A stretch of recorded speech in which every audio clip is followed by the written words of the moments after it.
Bonjour et bienvenue. Aujourd'hui, on plonge dans un outil vraiment précieux, je pense, pour les professionnels de l'accompagnement, spécifiquement les conseillers en insertion professionnelle, les CIP. C'est un guide d'analyse de pratique qui vient du repère des CIP et analysedepratique.com. Et sa force, en fait, c'est une série de questions assez percutantes pour évaluer et puis affiner son propre accompagnement. Alors, on va décortiquer ça un peu. Le guide, il commence par la base, la relation avec la personne qu'on accompagne. Il demande si une relation de confiance est bien établie. Oui, tout à fait. Et le point vraiment crucial, c'est la question qui suit juste après. Qu'est-ce qui me fait penser cela? Ça oblige à aller au-delà de l'intuition, hein, à chercher des faits, des choses observables, des signes concrets de cette confiance. C'est une sorte de discipline pour pas juste se fier à ses impressions, quoi. Ah oui, intéressant comme démarche, c'est vrai. Le guide interroge aussi sur le confort et même le plaisir du professionnel dans cet accompagnement. Ça peut surprendre un peu, on imagine souvent ce travail comme étant très sérieux. Pourquoi cette insistance sur le plaisir au fond? C'est une question qui est loin d'être secondaire en fait. Le confort, le plaisir, c'est pas juste des états d'âme, vous savez. Ce sont de vrais indicateurs de la santé de la relation et puis de l'efficacité de l'accompagnement. Un malaise qui persiste ou une absence de plaisir, ça signale souvent un blocage, quelque chose qui n'est pas dit, une difficulté qu'on n'a pas encore abordée. Du coup, explorer le pourquoi avec les questions comme quelles émotions j'éprouve ou qu'est-ce qui fait que je n'ai pas de plaisir, ça devient essentiel pour dénouer la situation. Et puis aussi pour maintenir sa propre énergie professionnelle sur la durée. C'est une vraie ressource en fait. D'accord, je comprends mieux. C'est une sorte de baromètre, alors. Essentiel. Bon, une fois cette base relationnelle posée, comment on s'assure qu'on avance dans la bonne direction? Le guide parle de bien comprendre les besoins, les motivations, les objectifs de la personne. Absolument. Et là encore, la nuance est importante. Le guide pousse vraiment à distinguer ce que la personne dit, ce qu'elle exprime, de ce que le professionnel, lui, perçoit ou interprète. Les questions comme est-ce qu'elle les a exprimées et surtout, sinon, qu'est-ce qui me fait dire que ce sont ses besoins, motivations, objectifs, elles sont vitales. Vitales pour éviter de projeter ses propres idées et pour être sûr qu'on travaille bien sur la demande et le projet réel de la personne. Oui, cette distinction est cruciale, c'est sûr. Mais est-ce que c'est toujours si simple, au fond, de différencier sa propre perception de la réalité de l'autre?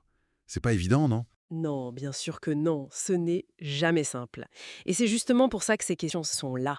Elles servent un peu de garde-fou, hein.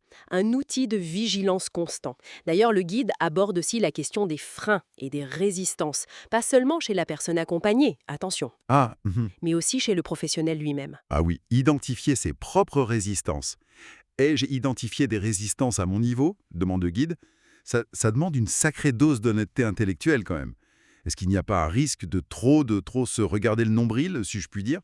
C'est un équilibre, bien sûr. L'objectif, c'est pas l'introspection pour l'introspection, hein, c'est la réflexivité.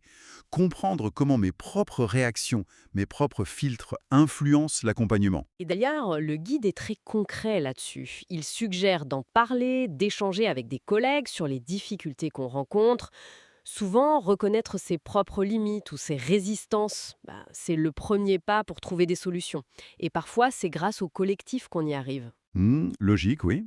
Et pour finir, le guide nous amène à l'auto-évaluation des compétences. Comment on sait où on se situe réellement? Eh bien, plutôt que de chercher une réponse un peu globale du genre est-ce que je suis compétent, oui ou non, le guide invite à beaucoup plus de précision. Il demande qu'est-ce qui me fait me sentir compétent ou à l'inverse incompétent et surtout dans quelle situation précise, avec quel type de personne, à quel moment de l'accompagnement. Cette granularité, ça permet d'identifier très finement les points forts, bien sûr, mais surtout les zones spécifiques où on aurait besoin peut-être de nouveaux outils, de méthodes différentes ou d'une formation. Que ce soit pour l'élaboration du projet pro, la recherche d'emploi, l'insertion sociale ou pour accompagner certains publics spécifiques par exemple. D'accord. Donc c'est moins un jugement de valeur qu'un diagnostic pour progresser, en fait. Exactement. Le développement de partenariat est aussi mentionné comme une compétence clé. Ah oui, indispensable. L'accompagnement efficace, ça se fait rarement tout seul dans son coin. Savoir qui solliciter, savoir construire et puis entretenir un réseau pertinent. Que ce soit dans le social, l'emploi, la formation, les entreprises, ça fait vraiment partie intégrante des compétences du CIP. Et puis, pour boucler la boucle en quelque sorte, le guide revient au bien-être du professionnel, identifier ce qui plaît ou déplaît dans son travail au quotidien et envisager des pistes pour améliorer les choses ou peut-être faire évoluer certains aspects de son activité. En somme, ce guide, c'est bien plus qu'une simple liste de questions finalement. C'est une sorte de charpente, une structure pour une auto-analyse continue, qui touche toutes les facettes du métier. La relation à l'autre, la compréhension de cette personne, sa propre pratique professionnelle, et puis son propre équilibre aussi. C'est tout à fait ça.